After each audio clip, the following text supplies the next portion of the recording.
तो सबसे बड़ी प्रॉब्लम जो बच्चों 40% की, हाँ 40% चांसेस हैं स्टूडेंट्स हैव। और ये एक बहुत ही simple, if there are n elementary event you is टोट दोनों हेड आ जाए, दिस इज अ दोनों हेड आ जाए, this is a simple event.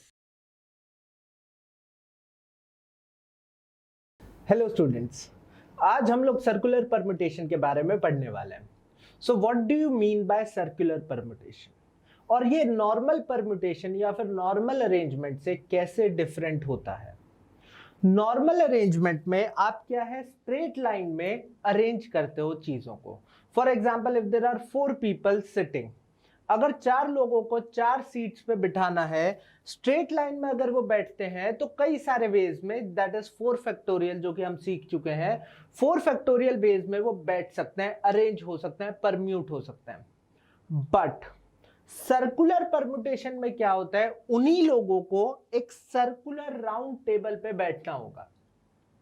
As you can see in this example, यहां पे 4 लोग हैं ABCD।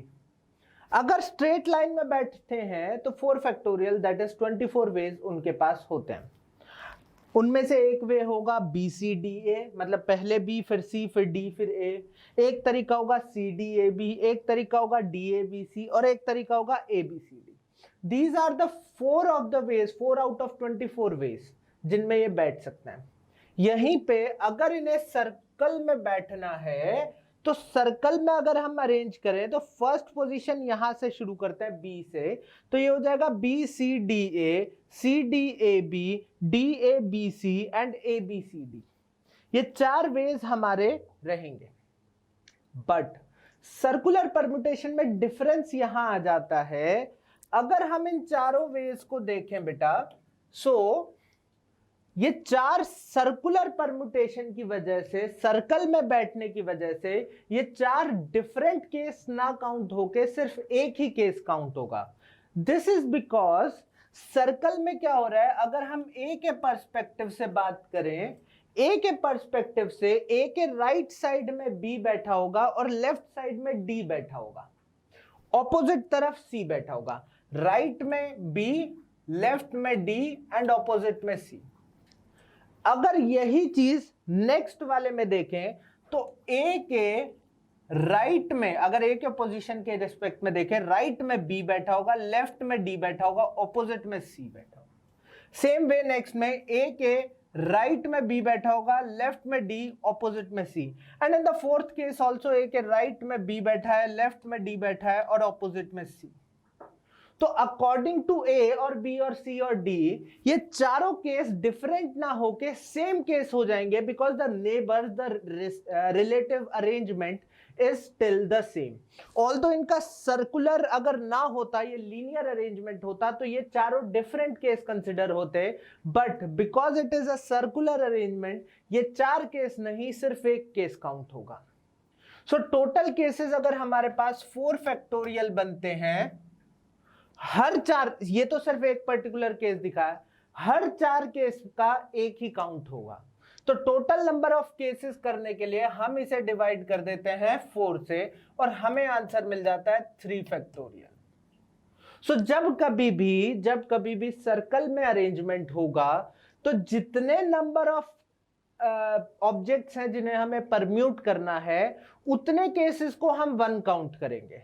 And the effective answer becomes n factorial divided by n, which effectively is equals to n minus 1 factorial. फिर से समझिए, circular arrangement में because the neighbours are same and the relative position of each and every one of them is same. ध्यान रहे, word यहां पे है relative position. Relative position in चारों की सेम रहने की वजह से इन चारों को एक ही केस काउंट होगा। तो अगर 4 केस हैं तो 4 फैक्टोरियल अपॉन 4 आंसर रहेगा। 10 केस होंगे तो 10 फैक्टोरियल अपॉन 10 आंसर रहेगा। n केसेस होंगे तो n factorial upon n, the answer will ultimately come out to be n minus 1 factorial. So the formula for these becomes, if there are n objects and they have to be arranged in a circle, then the formula becomes n minus 1 factorial.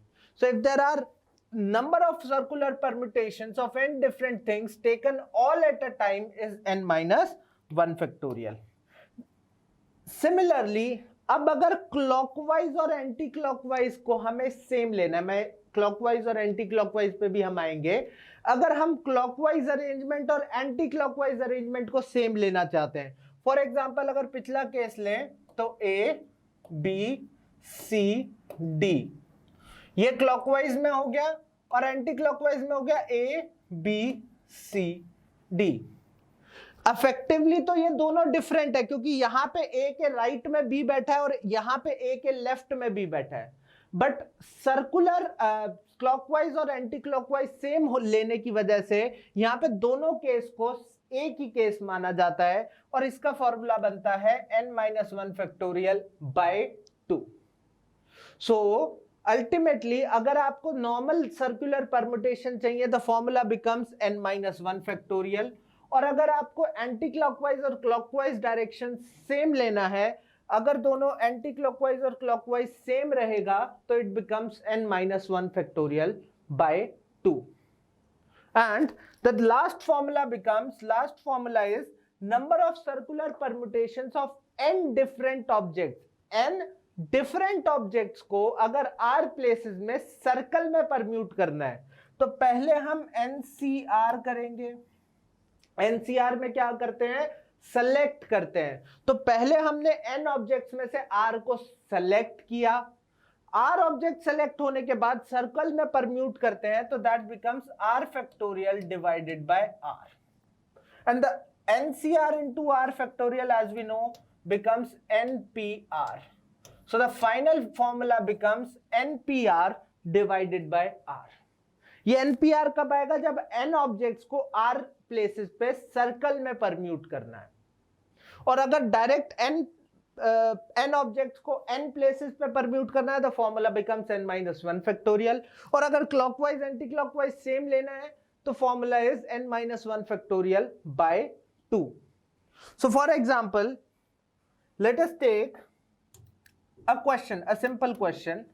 The question is, there are 13 objects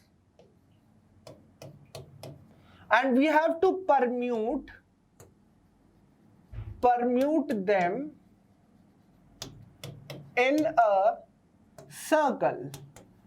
Permute them in a circle का मतलब है हमें इन्हें arrange करना है एक circle में, तो the answer becomes not 13 factorial, 13 से एक सब्ट्रैक्ट करो, एक सब्ट्रैक्ट किया कितना आंसर आया 12, the answer becomes 12 factorial. This is the basic question कि हाँ 13 लोग हैं, 13 को सर्कल में बिठाना है तो answer becomes 13 minus 1 factorial, that is 12 factorial. Now let's see another interesting example जहां पे हम गैप थ्योरम का भी इस्तेमाल करने वाले हैं.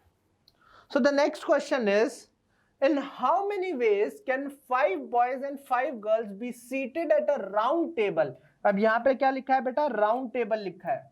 राउंड टेबल मतलब सर्कल में परम्यूटेशन करनी है. So that no two girls are together, किन्हीं भी दो लड़कियों को साथ नहीं बैठना है. तो जब ऐसा केस आता है, हम लोगों ने पहले भी ऐसा केस करा है, तो हम लोग यूज करते हैं गैप थ्योरम. गैप थ्योरम में क्या था, हम पहले जिनको कोई रेस्ट्रिक्शन नहीं है उनको बिठाते थे, गैप्स में प्लेसेस रखते थे और उन प्लेसेस में बचे हुए गर्ल्स को सीट कर देंगे. So the first thing that comes to us is, so एक सर्कल है, राउंड टेबल है जिस पे बिठाना है. अब गर्ल्स पे रेस्ट्रिक्शन है, कोई दो गर्ल्स इकट्ठे नहीं बैठ सकते. तो बॉयज पे कोई रेस्ट्रिक्शन नहीं है, तो पहले बॉयज को बिठा देंगे. सो 5 बॉयज एंड 5 प्लेसेस, 5 बच्चों को 5 जगहों पे सर्कल में बिठाना है. The answer becomes 5 minus 4, that is 4 factorial. Right बेटा.